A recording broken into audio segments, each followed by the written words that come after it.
তো গাইস আজকে বানাতে চলেছি ঠাকুর, আর ঠাকুর বানানোর জন্য আমরা এখন নদীতে চলে এসেছি। আর নদীতে এখন মাটি নেবো, নিয়ে ঠাকুর বানাবো। তো ভিডিওটা দেখতে থাকো। তো আমরা এখন নামছি নদীতে। তো দেখতে পাচ্ছি এই চারদিকে ফাঁকা, এটা আমাদের ছোট্ট নদী। তো এখান থেকে এখন কাদা নেবো।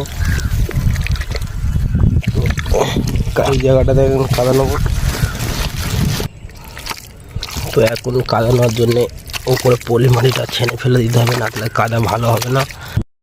তো ফাইনালি এখন কাদানো হয়ে গেছে, এই কাদা নিয়ে নিয়েছি। বলো উঠবো। তো এবারে গিয়ে তোমার কাদাটা নিচে ঠাকুরের গায়ে লাগাতে হবে। তো ভিডিওটা দেখতে থাকো, ভালো লাগে লাইক করে শেয়ার করে দেবে। তো এখন আমি গাজী সাহেবের বালি মাটি লাগিয়ে নিচ্ছি এখানে। তো গাইস এখন আমরা ফাইনালি ঠাকুর মাজা কমপ্লিট হয়ে গেছে।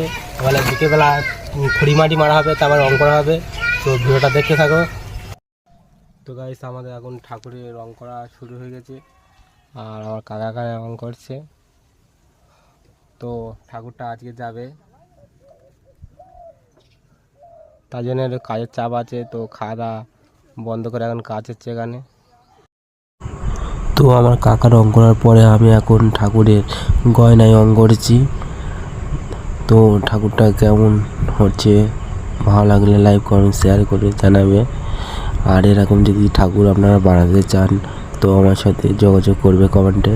আমি আমাদের বাড়িকে বানিয়ে আসবো, যেরকম বলবে সেরকম ঠাকুর তৈরি করে দেবো।